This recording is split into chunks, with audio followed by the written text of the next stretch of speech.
एसीबीसीचं आरक्षण मिळावं म्हणून दोन्ही विधानसभेत आणि विधानभवनात हा कायदा पारित झाला होता. आणि कायदा पारित झाल्यानंतर हायकोर्टाने त्याला व्हॅलिड धरलं, पण ठराविक लोकांनी त्याला विरोध केल्यामुळं ती याचिका सुप्रीम कोर्टात गेली. सर्वोच्च न्यायालयाने आज जो निर्णय दिलाय की मराठा समाजाला आपण हे आरक्षण देऊ शकत नाही आहे, किंबहुना जो हायकोर्टाने जो निर्णय घेतला होता त्याला आपण स्टँड करू शकत नाही असा आज त्यांनी तो निर्णय दिलेला आहे. शेवटी सर्वोच्च न्यायालयाचा निकाल हा निकाल असतो, पण समाजासाठी हे खऱ्या अर्थाने दुर्दैव आहे असं म्हटलं तर काय चुकीचं होणार नाही. माझी या प्रसंगी एवढीच सगळ्यांना विनंती राहील की जी छत्रपती शाहू महाराजांची भूमिका होती की बहुजन समाजाला आरक्षण मिळावं 1902 मध्ये, त्यावेळी अनुसूचित जाती जमाती ओबीसी आणि मराठा समाजाचा समावेश होता. आणि म्हणून माझा हा गरीब मराठ्यांसाठीच हा लढा होता की बहुजन समाजामध्ये समावेश करून जर घेतलं तर जातीय जे मतभेद आहेत ते कमी होतील, विषमता कमी होईल. हा माझा वैयक्तिक शिवाजी महाराज शाहूंचा वंशज या नात्याने माझा प्रयत्न होता. पण शेवटी सर्वोच्च न्यायालयाने जो निकाल घेतलाय, जो निकाल दिलाय, तो त्यांचा निकाल असतो, तो मान्य करावा लागतो. पण समाजाच्या दृष्टिकोनातून हा अत्यंत एक दुर्दैवी एक प्रसंगाच्या पुढं किंवा दुर्दैवी असं म्हटलं तर काही चुकीचं होणार नाही असं ह्या प्रसंगी एवढंच सांगू शकतो. कुठे नेमकं कमी पडलं सरकार बाजू मांडायला असं वाटतं तुम्हाला? पूर्वीच्या सरकारने सुद्धा आपली जोमाने आपली बाजू मांडून हायकोर्टाच्या माध्यमातून ते पारित झाला होता. या सरकारने सुद्धा मी म्हणेन आपली बाजू त्यांनी सुद्धा जोमाने मांडली. जेवढं शक्य होईल तिथं त्यांनी सेंट्रल गव्हर्नमेंटला सुद्धा ह्याच्यात आणलं. सेंट्रल गव्हर्नमेंटने सुद्धा 102 घटना आपल्याला लागू होत नाही हे त्यांनी तिथं स्पष्टपणाने सांगितलं होतं. जे शक्य होईल त्या दोन्ही सरकारने आपली बाजू मांडली होती. तर शेवटी सर्वोच्च न्यायालयाने निकाल घेतला, निकाल आहे, त्याला आपण काय त्याच्या पलीकडे काय बोलू शकत नाही. पण इतके शांततेत मोर्चे निघालेले होते, आपण देखील म्हणजे आंदोलकांच्या माध्यमातून सांगितलं होतं, अनेकांनी याचिका देखील दाखल केलेल्या होत्या. मग असं काय झालं की जेणेकरून सरकारने त्याची दखल घेतली नाही की म्हणा किंवा तशी बाजू त्या ताकदीने मांडली गेली नाही? सरकारचे विषय तर सर्वोच्च न्यायालयाने निकाल दिलेला आहे आणि शांतताप्रिय मोर्चे निघाले. लोकांनी दाखवून दिलं, जगाला दाखवून दिलं की मराठा समाजाला किती गरज आहे त्या आरक्षणाची. आणि अशा पद्धतीने वेळोवेळी ह्या प्रश्न सगळे मांडत गेले आणि सगळ्या पद्धतीने भूमिका ही मांडली गेली. पण सर्वोच्च न्यायालयाला वाटलं की ते आपण 102ची जी म्हणजे इंदिरा साहनीच्या मध्ये परत जायची 50% वर जे आरक्षण देण्याचा जो विषय असतो तिथं जायची काही गरज नाही आहे. आणि म्हणून त्यांनी ते हे आरक्षण जे पूर्वी ज्यांना मिळालं आरक्षण ते स्टेटस कोड आहे, पण याच्या पुढच्या लोकांना मिळणार नाही असं त्यांनी सांगितलं. म्हणून सर्वोच्च न्यायालयाचा निकाल असो निकाल असो. आता जर उद्रेक झाला तर त्याला जबाबदार कोण असणार? आता उद्रेक झाला, उद्रेक होऊ नये मी या मताचं आहे. एक तर एवढी महामारी चालू आहे, कोविडची माणसं मारायला लागलेले आहेत आणि मला असं वाटतं की ह्या मिनिटाला सगळ्यात आपले माणसं जगायला पाहिजे, ह्याच्याकडे सगळ्यांनी लक्ष द्यायला पाहिजे. आणि कोणी हा विषय हातात सुद्धा उद्रेकचा विषय शब्द सुद्धा कोणी काढू नये अशी माझी समाजाला विनंती आहे. या सगळ्या निकाल प्रक्रिया पाहिली तर राज्य सरकार कमी पडलं की केंद्र सरकार कमी पडलं, नक्की काय याची कारण मीमांसा आपण करूया? नाही, मी म्हणणार नाही कोणीच कमी पडलं. सगळ्यांनी आपापली बाजू व्यवस्थित मांडलेली आहे. राज्य पूर्वीच्या सरकारने आपल्या विधानसभेत विधानभवनात हा कायदा पारित केला, हायकोर्टाने त्याला व्हॅलिड धरलं. त्याच्या पाठोपाठ थोड्या चुका होत्या ह्या सरकारमध्ये, पण त्यांनी सुद्धा दुरुस्त केल्या आणि आपली बाजू त्यांनी चांगली जोमाने रोहित आणि त्यांच्या पटवाल्या वकिलाच्या माध्यमातून मांडली. अनेक मराठा समाजाचे जे वकील होते त्यांना सुद्धा संधी मिळाली. सगळी आपापली बाजू चांगल्यापणे मांडली आहे. आणि शेवटी निकालाचं सर्वोच्च न्यायालयाला वाटलं हे बरोबर नाही, त्यांनी तो निकाल दिला. समाजासाठी ते दुर्दैव एवढंच मी म्हणू शकतो. निकाल समाजाची भूमिका न्यायालयापर्यंत पोहोचवण्यापेक्षा यामध्ये राजकारणच जास्त झालं असं म्हणाल का? कारण अजूनही बघतोय आपण आरोप प्रत्यारोप व्हायला सुरुवात झाली. मी एक शिवाजी महाराज शाहूंचा वंशज या नात्याने मी एवढंच सांगू इच्छितो, मी राजकारणाच्या पलीकडं या सगळ्या गोष्टी पाहिलेल्या आहेत. जिथं सरकार पूर्वीचं चुकलं त्यांना मी दुरुस्त केलेलं आहे. आताच्या सरकारची मुवमेंट जर चुकली तिथेही मी दुरुस्त केली. पण मला वाटतं शेवटच्या टप्प्यात सगळ्या सरकारने म्हणजे केंद्र सरकारने आपली भूमिका मांडली, राज्य सरकारने आपली चांगली भूमिका मांडलेली आहे. पूर्वीच्या सरकारने सुद्धा त्यावेळी त्यांनी भूमिका मांडलेली आहे. सगळ्यांनी आपापल्या मराठा समाजासाठी प्रयत्न केला आणि माझाही प्रयत्न तो प्रामाणिक होता. एक शिवशाहूंचा वंशज या नात्याने एका गरीब मराठा समाजाला आरक्षण मिळावं. ठीक आहे, पण एकच वाईट काय वाटते मला की बाकीच्या राज्यातल्या लोकांना तुम्ही 50%च्या वर आरक्षण देतात, त्या लोकांना सुद्धा तुम्ही सर्वोच्च न्यायालयाने बोलवलं, त्यांचं म्हणणं ऐकून घेतलं. मग महाराष्ट्राला का हा वेगळा तुम्ही निर्णय देता? हाच मोठा माझ्या समोर प्रश्न आहे की सर्वोच्च न्यायालयाने सर्व इतर राज्यांकडून पत्रव्यवहार मागून घेतली होती, विचारणा केली होती.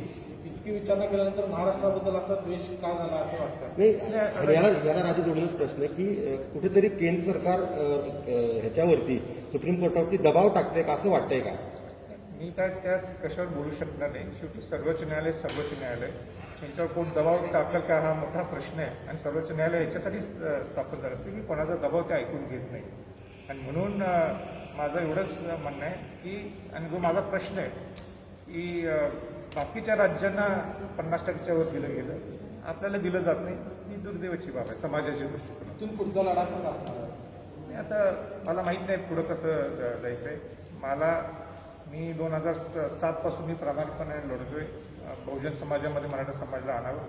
माझ्याकडे जो प्रामाणिक प्रयत्न करायचा तो मी प्रयत्न केला. शेवटी समाज आपली भूमिका घेईल. पण समाजाला माझं एवढंच विनंती आहे, सध्या परिस्थिती फार वाईट आहे. लोक मारायला लागलेले आहेत. कोविड इतका भयानक परिस्थितीने वाढायला लागलेलं आहे. म्हणून आपलं पहिलं लक्ष सध्या कोविडच्या पेशंटकडं असणं गरजेचं आहे. आणि म्हणून शेवटी आणि निकाल असतो म्हणून सर्वोच्च निकालाला सुद्धा आपण रिस्पेक्ट करणं गरजेचं हा लढा काय 1-2 वर्षानंतर आहे, खूप वर्षांचा लढा होता. पूर्ण आपण तेवढा मागे परत गेलो असं म्हणायचं का? त्याच्यावर मी काहीच भाष्य करू शकत नाही. म्हणजे आपलं काम काय प्रयत्न करतो. आपलं काम आहे की आवाज राज्यापर्यंत पोहोचवणे. आमचं काम आहे की हा आवाज सेंट्रल गव्हर्नमेंटपर्यंत पोहोचवणे. आता केंद्राने आणि राज्यांनी परत एकदा ठरव, यातनं काही मार्ग निघतो का आणि काय वेगळा मार्ग आहे का? तेच काय मार्ग असू शकतो ते मला माहीत नाही. त्यांनी सगळ्या विद्वान लोकांनी बसणं गरजेचं आहे. जसं आज आर्थिक निकषावर तुम्हाला 50%च्या वर दिलं जातं, इतर राज्यात 50%च्या वर दिलं, त्यांना कसं दिलं जातं? मग महाराष्ट्र सरकारला का दिलं जात नाही? याच्यावर आता अभ्यास होणं गरजेचं आहे आणि त्याच्यावर चर्चा होणं गरजेचं आहे. आणि त्याच्यावर केंद्राने आणि राज्यांनी एकत्र येऊन एक निर्णय घ्यायला पाहिजे परत, म्हणजे किंवा काय भूमिका घ्यायला पाहिजे. केंद्राने सुद्धा याच्या इंटरव्ह्यू करणं गरजेचं आहे की सुप्रीम कोर्टाने हा निकाल का घेतला, कशासाठी घेतला, मग बाकीच्या राज्यांना कसं दिलं जातं, याच्यावर चर्चा व्हायला पाहिजे. आत्मचिंतन होणं गरजेचं आहे. तोपर्यंत आता जसं तुम्ही मध्ये एक पर्याय उपस्थित केला होता की सुपर न्यूमररी, तशा पद्धतीचा काही लाभ द्यायला पाहिजे मराठा नाही, आता तर दुसरा पर्यायच मला दिसत नाहीये की सगळ्यात महत्वाचा पर्याय जो आहे तो सुपर न्यूमररी. मी पहिल्या दिवशीपासून म्हणत आलो, त्यावेळी आम्हाला सांगण्यात आलं की ही केस कोर्टात असल्यामुळं त्याला कुठेतरी फटका बसल म्हणून सुपर न्यूमररी नको.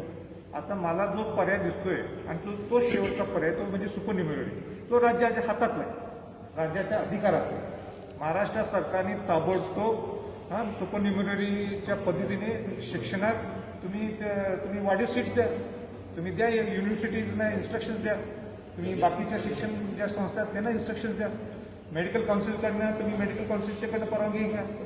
तुम्हाला काय ते लॉमध्ये याचं तर लॉचे जे डिपार्टमेंट्स आहेत दिल्लीत त्यांच्याकडनं परमिशन्स घ्या आणि तुम्ही सुपर न्यूमररी वाढीव तुम्ही सीट्स द्यायलाच पाहिजे. आता त्याच्याशिवाय दुसरा पर्याय नाही.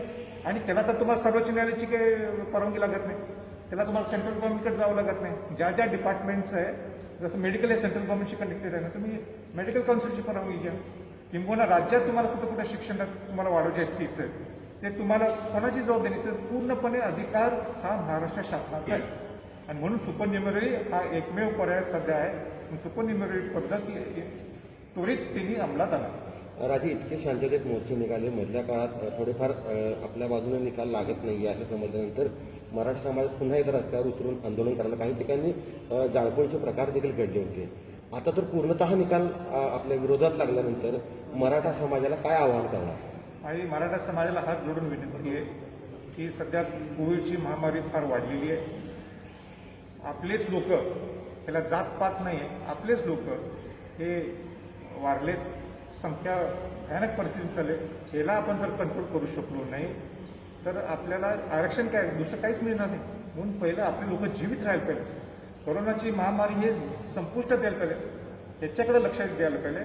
मग महाराष्ट्र सरकारसारख्या लोकांनी जर सुपरन्युमरी ही पद्धत आहे, हे सुपरन्युमरीच्या माध्यमातून तुम्ही शिक्षणात तुम्ही हे सीट्स वाढवावं, जे हातात येतं तुम्ही ते करावं आणि नंतर विद्वान लोकांनी एकत्र बसायला पाहिजे, ज्याच्यात तुम्ही सेंट्रल गव्हर्नमेंटच्या लोकांशी आपण बोलणी करायला पाहिजे, राज्यातल्या लोकांशी बोलणी करायला पाहिजे. यात आणि काही वेगळा मार्ग निघतो का? तर शेवटी निर्णय हा सर्वोच्च न्यायालयाचा निर्णय हा निर्णय असतो, तो रिस्पेक्ट करणं गरजेचं आहे. पण रिस्पेक्ट करत असताना हेही मला सांगायचं आहे की समाजासाठी हा निर्णय दुर्दैवाचा आहे. आजचा निकाल पाहता कुठेतरी राज्य सरकार अपयशी ठरलं असं वाटतंय का? मी मगाशी बोलल्याप्रमाणे मी सांगतो, वेळोवेळी तेच प्रश्नाचं उत्तर द्यायला माझी इच्छा नाही की सगळ्यांनी आपल्या पद्धतीने प्रामाणिक प्रयत्न केले. पूर्वी देवेंद्र फडणवीस सरकारने प्रामाणिक प्रयत्न केले, ज्याच्यामुळे कायदा पारित झाला, मग नंतर तो व्हॅलिड झाला. राज्य सरकार, आत्ताचं राज्य सरकार ठाकरे सरकारने सुद्धा प्रामाणिक प्रयत्न केले, त्यांनी आपली बाजू मांडली. सेंट्रलनी सुद्धा जे 102 घटनेचा जो विषय होता तो सुद्धा त्यांनी मांडला. पण मला कोणाला वोट दाखवायचा नाही की हा चुकलाय तो चुकलाय. यातनं आधी काय मार्ग निघतो का, हे विद्वान लोकांनी सेंट्रल गव्हर्नमेंटच्या लोकांना किंवा स्टेट गव्हर्नमेंटच्या लोकांना सांगावं. तोपर्यंत तुम्ही सुपर न्युमररी देणं हाच एकमेव पर्याय दिसतो.